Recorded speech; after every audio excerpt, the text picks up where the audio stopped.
Shri Mukul Balakrishna Vasnik, this is his maiden speech. Thank you ma'am कि जो आपने इस महत्वपूर्ण विषय पर मुझे बोलने का मौका दिया। पहले के कुछ वक्ताओं को मैंने सुना, सत्ता दल से दो वक्ताओं ने अपने विचार यहां पर रखे। संविधान के प्रति उन्होंने अपने बयान में आस्था जाहिर की, जिसकी वजह से मुझे बेहद खुशी हुई। लेकिन जिस तरह से उन्होंने अपनी बातें यहां पर रखी, उससे मुझे कुछ परेशानी भी होती है। भारत के संविधान के निर्माण में जो आज सत्ता दल में बैठे हैं, उनका दूर दूर तक के कोई संबंध नहीं था। भारत के स्वाधीनता के संग्राम में जो आज सत्ता दल में बैठे हैं, उनका दूर दूर तक के कोई संबंध नहीं था। लेकिन आज जिस तरह से वो यहां पर अपनी बात कर रहे हैं, ऐसा लगता है कि संविधान भी उन्होंने ही बनाया, भारत की आजादी भी उन्होंने ही हासिल करी। मुझे खुशी हुई कि डॉक्टर बाबा साहब अंबेडकर के लिए कुछ अच्छे बोल उन्होंने यहां पर किए हैं। मुझे इस बात की भी खुशी हुई कि सरदार पटेल का नाम भी यहां पर बड़े सम्मानजनक तरीके से सत्ता दल के साथियों ने यहां पर लेने का काम किया। लेकिन मुझे इस बात की हैरत हुई कि देश के प्रथम प्रधानमंत्री जवाहरलाल नेहरू के संदर्भ में जब उन्होंने अपनी बात कही, चाहे वो निर्मला सीतारमण जी हो, चाहे जिस ढंग से हरदीप पुरी जी ने अपनी बात कही, उससे मुझे इस बात की हैरत हुई कि नेहरू जी के बारे में इतनी घृणा और इतने द्वेष भरे विचार सत्ता दल में क्यों इस तरह से नजर आते हैं। क्या जवाहरलाल नेहरू ने बहुत बड़ा अपराध किया था कि स्वाधीनता के संग्राम में उन्होंने 9 साल से अधिक का समय भारत की जेलों में काटा? क्या जवाहरलाल नेहरू का यह अपराध था कि 1929 को लाहौर में रावी के तट पर उन्होंने रात के अंधेरे में भारत का ध्वज वहां पे लहराया और इस बात का ऐलान किया कि अब हम पूर्ण स्वराज के लिए तैयार है, अब हमारा संघर्ष पूर्ण स्वराज हासिल किए बगैर रुकेगा नहीं।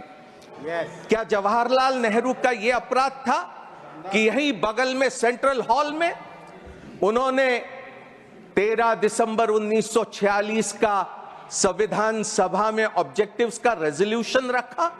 क्या जवाहरलाल नेहरू का यह अपराध था क्या कि भारत के निर्माण में, एक आधुनिक भारत के निर्माण में उन्होंने नींव रखी? मैं समझता हूं ये सारा द्वेष, ये सारी नफरत जवाहरलाल नेहरू जी के प्रति वो इसलिए है क्योंकि जब भारत का विभाजन हुआ, इस्लाम के नाम पर जब पाकिस्तान बना, तो हिंदुस्तान में भी कोई हिंदू पाकिस्तान निर्माण करने के पक्षधर थे, जिसके खिलाफ में जवाहरलाल नेहरू ने अपनी पूरी ताकत झोंक दिया। क्या ये कभी हिंदुस्तान भूल सकता है? क्या कभी हिंदुस्तान ये भूल सकता है कि विभाजन के दिनों में 5 लाख से अधिक लोगों की मौत हुई, 60 लाख से अधिक लोग विस्थापित हुए, लेकिन वहां पर देश के प्रधानमंत्री प्रथम अपने तमाम साथियों के साथ, सरदार पटेल, मौलाना आजाद, राजेंद्र प्रसाद, इन तमाम साथियों के साथ भारत में शांति बनाने का काम कर रहे थे। 500 से अधिक प्रिंसली स्टेट्स थे, उनको भारत के साथ जोड़ना था। कश्मीर के क्या हालात थे? यहां पर हरदीप पुरी जी जिस तरह से बात कर रहे, ऐसा लगता है इतिहास से इनका कोई सरोकार नहीं रहा। कश्मीर के हालात चिंताजनक हो गए थे और ऐसे हालात में जवाहरलाल नेहरू और देश की पहली सरकार ने जो फैसले किए, मैं समझता हूं कि बड़े सम्मान से हमने उनकी यहां पर याद करने की आवश्यकता है। लेकिन सत्ता दल से कोई बहुत ज्यादा उम्मीद करना मैं नहीं समझता हूं कि मुनासिब होगा। संविधान सभा में 299 सदस्य थे, 70 रजवाड़ों के और 208 ये कांग्रेस पार्टी के। बचे 21 सदस्य या अन्य दूसरे दलों के थे, जिसमें सीपीआई भी था और जिसमें शेड्यूल कास्ट फेडरेशन भी था।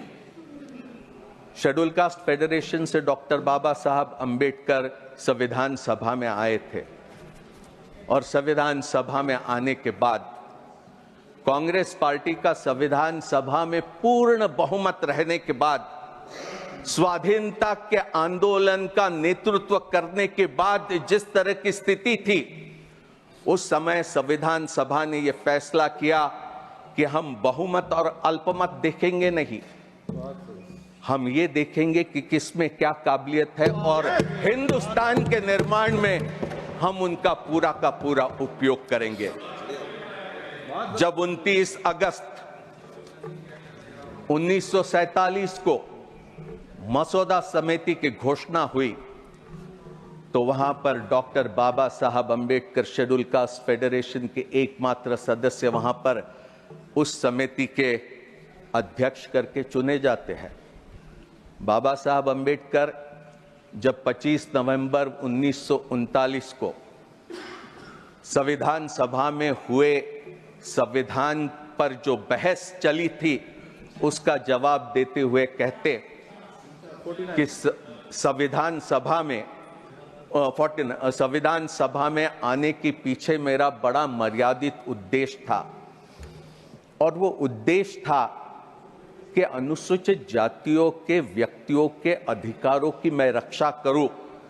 मुझे तब आश्चर्य हुआ जब मसौदा समिति पर मुझे सदस्य करके चुना गया और मुझे तब और भी आश्चर्य हुआ जब मसौदा समिति का मुझे अध्यक्ष चुना गया। बाबा साहब अंबेडकर के ये बोल है। बाबा साहब अंबेडकर की जो क्षमता थी, जो बुद्धिमत्ता थी, जो विद्वत्ता थी, जो पूरे दुनिया भर का ज्ञान उन्हें प्राप्त था और एक समाज के किनारे पर खड़े हुए व्यक्ति को जिन्होंने अपने काबिलियत से दुनिया में नाम कमाया था, उसका उपयोग हमारे संविधान बनाने में संविधान सभा ने पूरी तरह से किया। अंग्रेज क्या कहते थे? अंग्रेज कहते थे कि हिंदुस्तान राष्ट्र नहीं बन सकता। हिंदुस्तान ये एक भौगोलिक अभिव्यक्ति है, जियोग्राफिकल एक्सप्रेशन है, ये कभी राष्ट्र नहीं बन सकता। इतनी भाषा है, इतनी रीति रिवाज, इतने धर्म, लेकिन हमारा स्वाधीनता आंदोलन ये इंक्लूसिव था, ये सेकुलर था, ये प्रो पुअर था। ये आंदोलन तमाम लोगों को साथ में लेकर हिंदुस्तान के निर्माण के काम में लगा था। कोई ऑर्डर नहीं। Maiden speech, nobody can interrupt. Point of order. This is maiden speech, nobody can interrupt. Mr. Jangra, this is his maiden speech. Madam, ये maiden speech है. This is his maiden क्या point of order है? Maiden. He's speaking. His maiden speech. बोलिए। ये जो सूचना दे रहे हैं गुप्ता जी, बोलने दीजिए, वो उनका उनकी मेडन स्पीच है। मैडम, आप मेडन उसके बाद स्पीच के अंदर इंटरप्ट आप उसके बाद बोलिएगा। आप इसके बाद बोलिएगा। उनकी पहली स्पीच है, आप उसके बाद बोलिएगा। आप मेडन प्रोसीजर स्पीच की के पूछा रखी है आपने, उसको पकड़ो पहले। मेडन स्पीच में इंटरप्शन कर रहे हैं आप। मेडन मैडम, मैडम, आप बैठिए, 2 मिनट बैठिए। आप 2 मिनट बैठिए। आप बैठिए 2 मिनट, जांगरा साहब। बोलिए sir. Yes, please continue.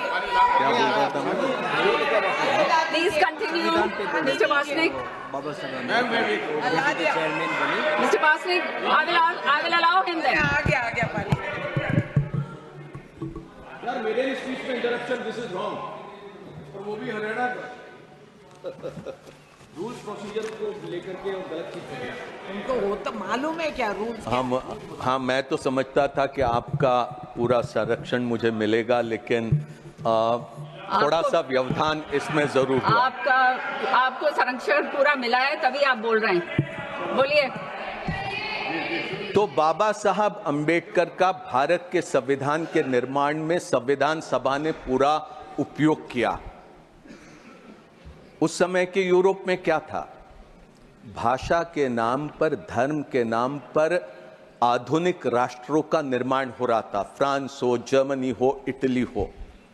Bharat का स्वाधीनता का आंदोलन अपने आप में एक अनोखा था। ऐसा दुनिया में उस दरमियान नहीं हो रहा था। हमारे स्वाधीनता संग्राम के नेताओं ने यह तय किया कि भारत अगर गुलामी से मुक्त करना है तो ये किसी एक धर्म के लोगों के लिए नहीं रहेगा, ये तमाम लोगों के लिए रहेगा।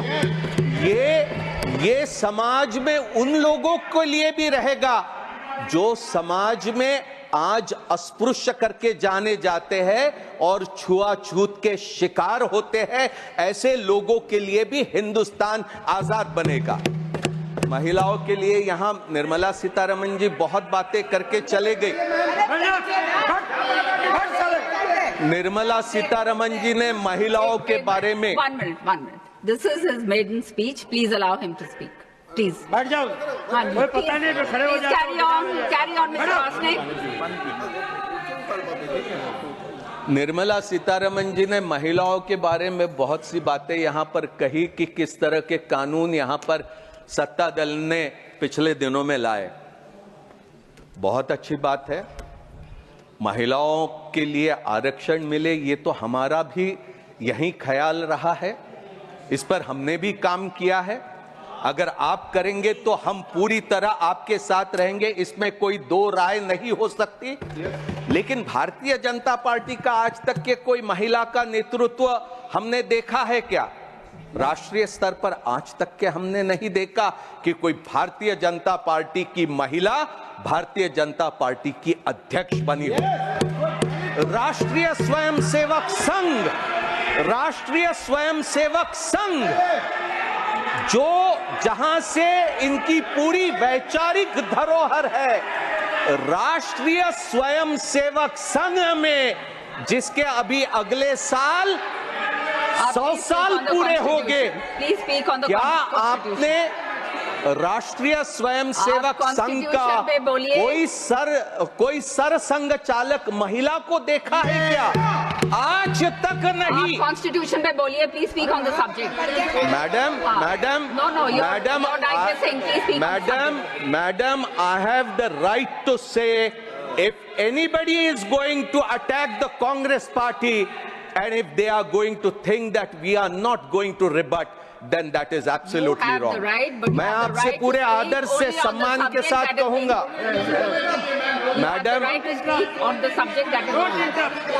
मैडम, मैं पूरे आदर और सम्मान के साथ कहूंगा कि अगर कांग्रेस का नाम जब लिया गया तब उन्हें रोक देते, मैं भी चुप रहता। मैंने अपने वाणी पर इनका नाम नहीं आने दिया होता। राष्ट्रीय स्वयंसेवक संघ के अगले वर्ष 100 साल हो गए। पुरुषों के अलावा महिला वहां पर सदस्य नहीं बन सकती। स्वयंसेवक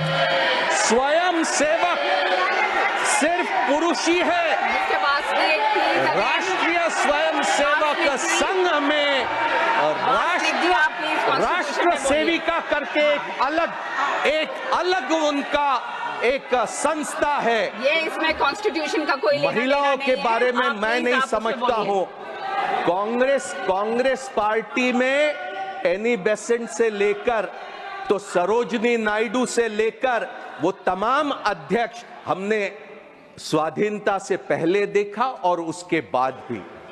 जवाहरलाल नेहरू ने जिस तरह से भारत की नींव रखी और जिस तरह से हमारे संविधान सभा ने, जिसमें बाबा साहब भीमराव अंबेडकर की एक अत्यधिक महत्वपूर्ण भूमिका रही है, मैं बड़े गौरव के साथ, बड़े अभिमान और शान के साथ कह सकता हूं कि भारत जो आज भी आजाद है, भारत जिसकी आज भी एकता बनी है, आज इस संविधान के वजह से वो सभी मुमकिन हुआ है।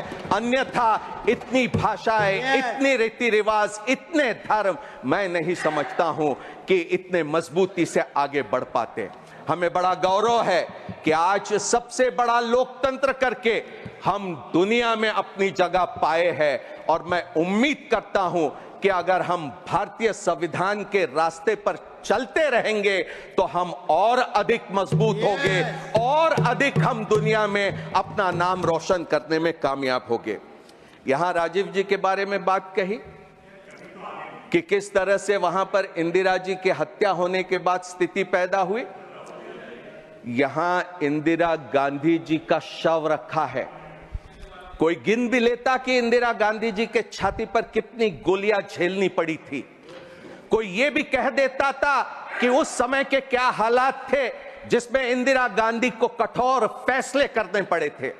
यहां मां की लाश जो मुल्क की प्रधानमंत्री थी वहां पूरी छाती छलनी हुई पड़ी हुई थी और राजीव गांधी निकले दिल्ली के सड़कों पर जहां दंगे भड़के थे वहां पर शांत करने के लिए। यहां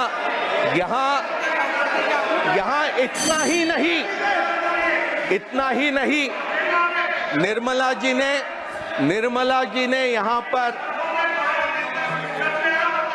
पढ़ा लिखा देखिए शेखर जी ये आपके पिता थे। राम मनोहर लोहिया हॉस्पिटल में जब संजय गांधी का शव वहां पर पहुंचा था, इंदिरा जी वहां पर पहुंचे और चंद्रशेखर जी के साथ वहां पर बात करने लगी कि हम पंजाब के हालात को कैसे सुधारेंगे।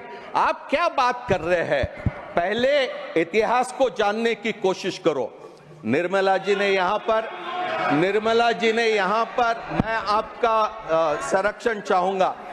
निर्मला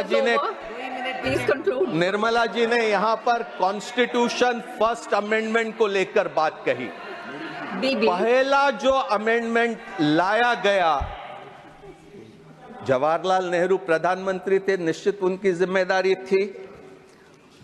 वहां पर ऑब्जेक्टिव्स रेजोल्यूशन वहां पर वो जब पेश कर रहे थे कॉन्स्टिट्यूशन अमेंडमेंट तो क्या कहते, statement of objects and reasons में कि the citizens right to freedom of speech and expression guaranteed by article 19(1)(a has been held by some courts to be so comprehensive as not to be culpable even if he advocates murder and other crimes of violence.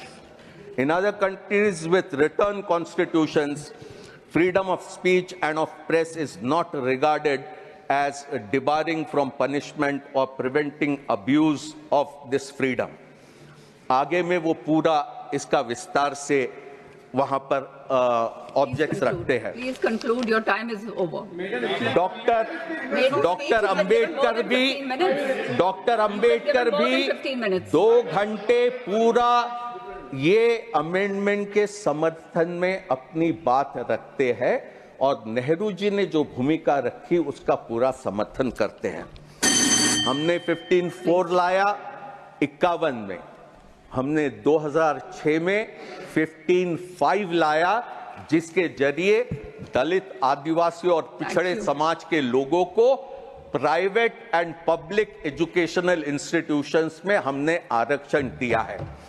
आगे हमारा प्रयास रहेगा कि हम 50% आरक्षण की जो मर्यादा सुप्रीम कोर्ट ने दलित, आदिवासी, पिछड़ों पर रखी है उसको अलग करके और अधिक सुविधा हम इन वर्गों को उपलब्ध करा दें। Thank you, Mr. Bastik. Thank you.